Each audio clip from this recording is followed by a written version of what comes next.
Which is better, a 2006 MacBook Pro or a 2005 PowerBook G4? Let's find out.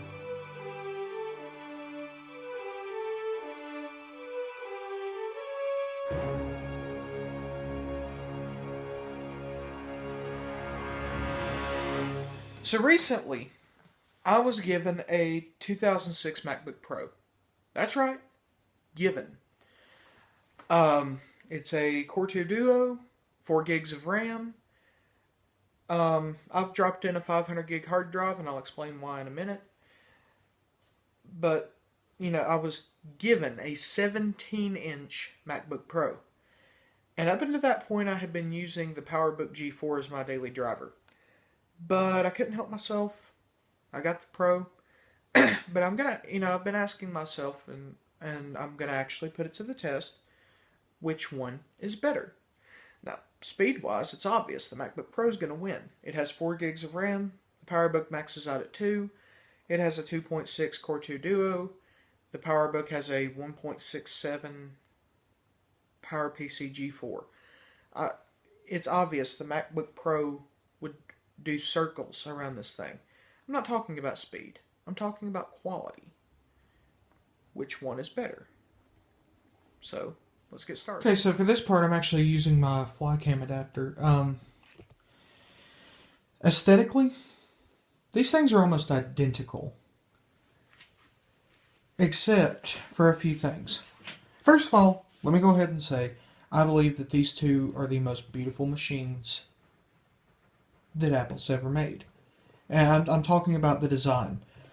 The all metal, the little glowing indicator light.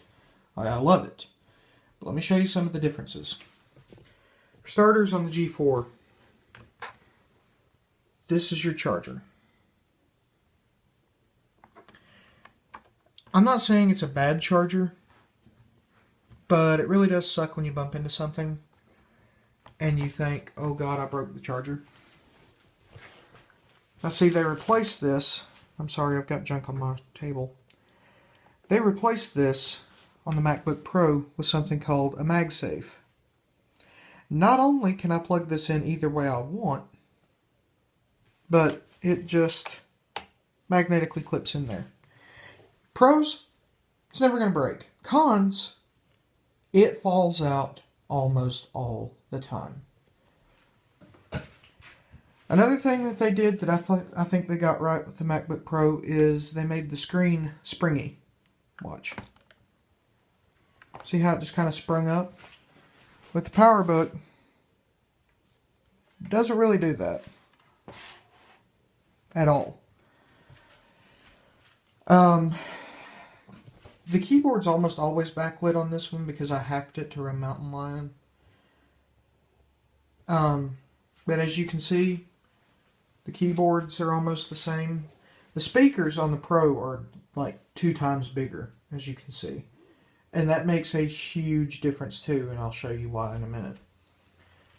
But trackpads are almost the same.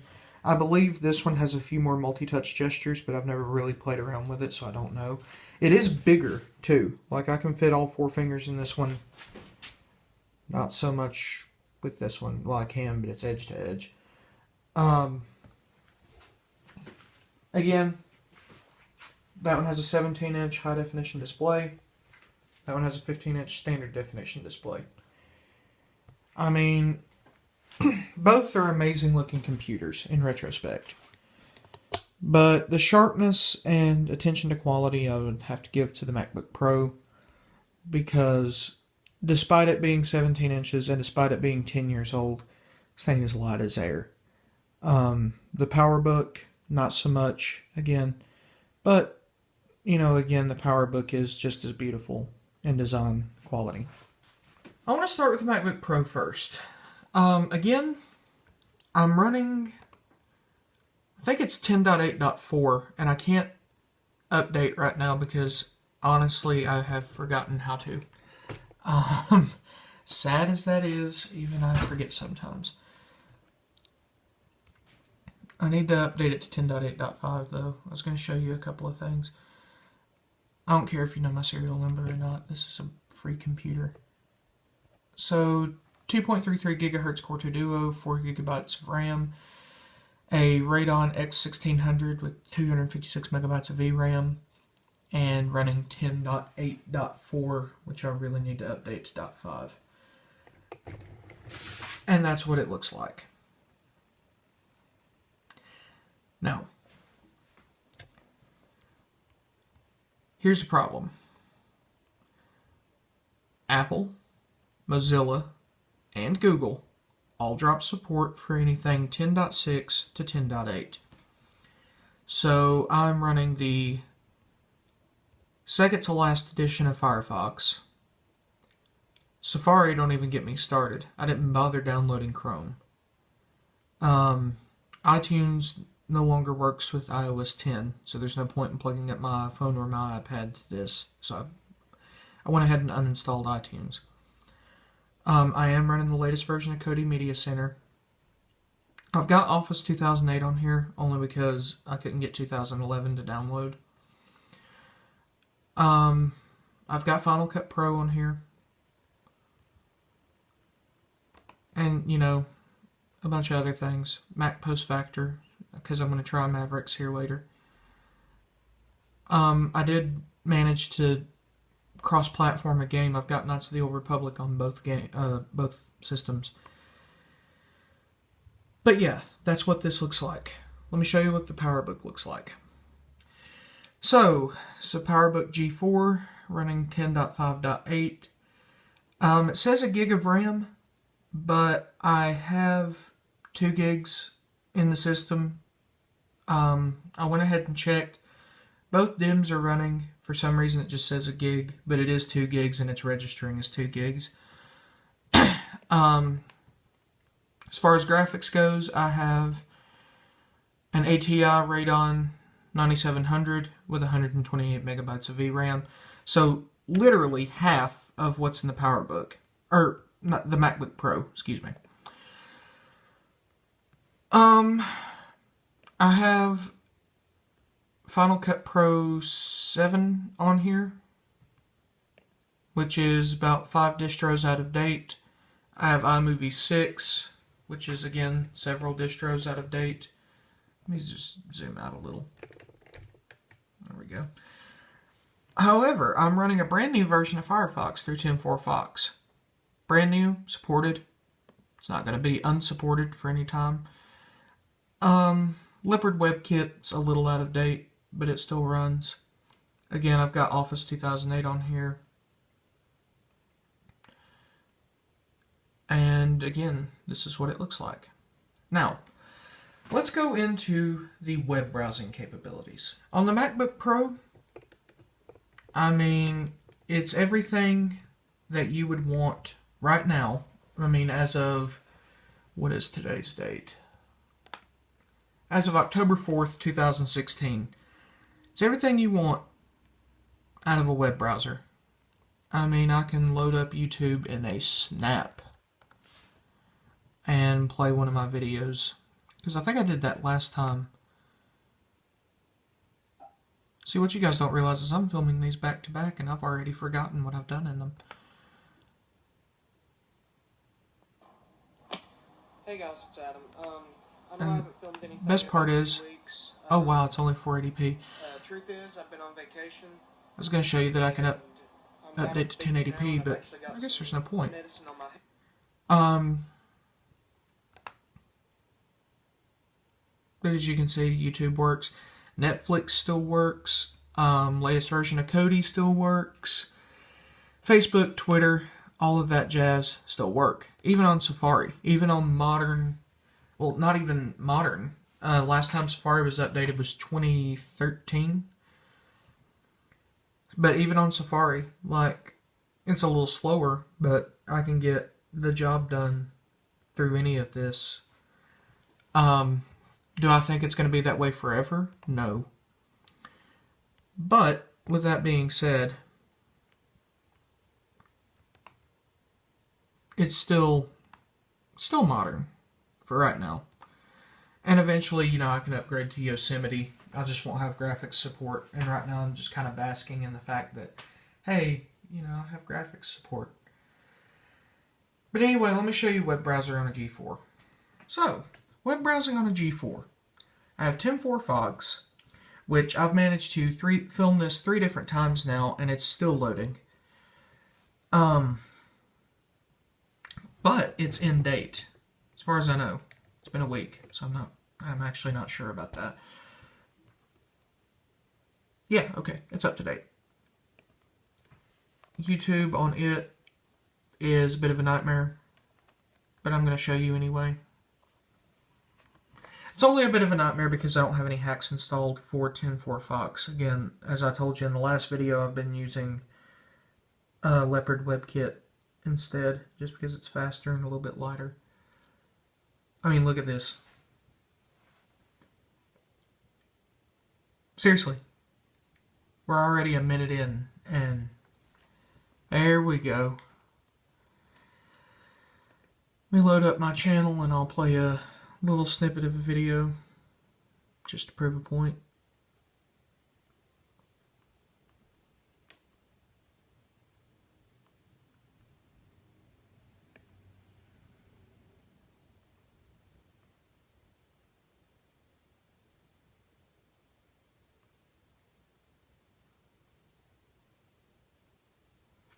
I'm still loading. And here comes the lag.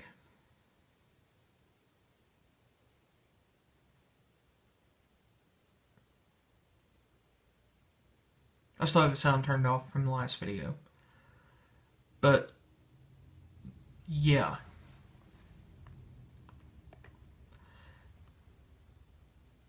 So anyway, I also have Leopard WebKit.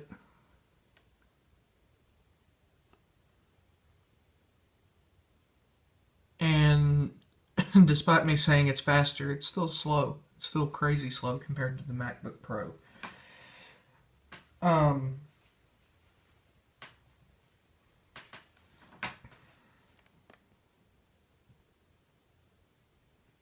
But I can load YouTube on it too, and despite it being older, it actually feels more modern than 10.4 Fox does. But anyway, that is web browsing on a G4. It's obvious that you would give this to the MacBook Pro. But wait a minute. Bias alert. Hello. You just said that eventually Firefox is going to stop working on the MacBook Pro. And you just said that as long as there's some crazy idealist out there, it's always going to work on the G4. So how could you possibly say that the MacBook Pro would be better? Because I eventually, if I have to, can move to this. Cue the music.